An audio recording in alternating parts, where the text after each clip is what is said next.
सुबह की पहली किरण के साथ जब मोहन अपने खेत पहुंचा तो उसकी आंखें फटी की फटी रह गईं। जहां कल तक धूल उड़ती थी, आज वहां घुटनों तक ऊंची हरी भरी फसल लहलहा रही थी। बड़े बड़े चमकदार आलू और मोतियों जैसे मटर के दाने। तभी वहां से काला गुजरा। काला हैरानी और चिढ़ के साथ, अरे मोहन, ये क्या तमाशा है? कल शाम तक तो यहाँ मिट्टी उड़ रही थी और आज एक ही रात में इतनी बड़ी फसल। कौन सा गड़ा हुआ खजाना हाथ लग गया है तेरे?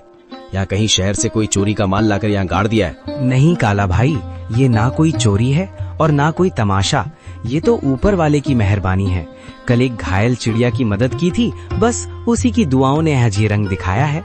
देख भाई, कितने सुंदर आलू और मटर है। तू भी थोड़े घर ले जा। दुआएं? चिड़िया मुझे बेवकूफ समझता है। ये जरूर कोई काला जादू है। जोर से, मुझे तेरे खैरात की जरूरत नहीं है मोहन। याद रख, जो रातों रात उगता है वो रातों रात ढल भी जाता है। काला के मन में शांति नहीं थी। वो जानना चाहता था कि मोहन को ये सब मिला कैसे। वो बिल्ली के कदमों से मोहन के टूटे हुए घर के पीछे पहुंचा और खिड़की से कान लगाकर सुनने लगा। अंदर मोहन, बिमला और माँ बातें कर रही हैं। मोहन, मुझे अब भी यकीन नहीं होता। वो सुनहरी परी सच में हमारे लिए फरिश्ता बनकर आई थी। उसने कहा था ना कि जब तक दिल साफ रहेगा ये फसल बढ़ती रहेगी। हाँ बिमला, उसने उसी बरगद के पेड़ के पास दर्शन दिए थे जहाँ से मैं रोते हुए लौट रहा था। वो दिव्य प्रकाश, वो ममता भरी आंखें, मैं कभी नहीं भूल सकता। काला भाई को शक हो रहा था, पर उसे कैसे समझाऊं कि ये सब दया का फल है। काला खिड़की के बाहर बुदबुदाते हुए, अच्छा तो ये बात है। बरगद का पेड़, परी और सुनहरी पोटली। अगर उस भीख मंगे मोहन को परी मिल सकती है तो मैं तो उससे कहीं ज्यादा चालाक हूँ। मैं भी कल उसी पेड़ के पास जाऊंगा और उस परी से सब कुछ छीन लूंगा। काला सुबह सुबह उसी बरगद के पेड़ के नीचे पहुंच गया। उसने एक जाल बिछाया और एक चिड़िया के आने का इंतजार करने लगा। उसने सोचा कि वो किसी चिड़िया को घायल करेगा और फिर उसकी मदद का नाटक करेगा। कहाँ है वो परी?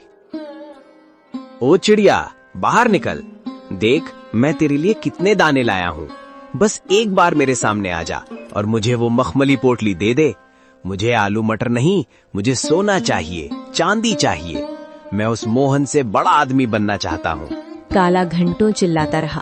कभी रोने का नाटक करता तो कभी लालच में पेड़ की टहनियां हिलाता, लेकिन वहाँ सन्नाटा छाया रहा। अचानक एक तेज ठंडी हवा चली और एक आकाशवाणी हुई। काला, प्रार्थना हृदय से की जाती है, लालच से नहीं।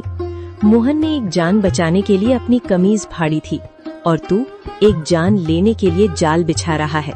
जा, तुझे कुछ नहीं मिलेगा, क्योंकि तेरा मन ईर्ष्या की राख से भरा है। लालच की फसल कभी मीठी नहीं होती। नहीं, ये नाइंसाफी है। उस गरीब को सब कुछ और मुझे कुछ नहीं।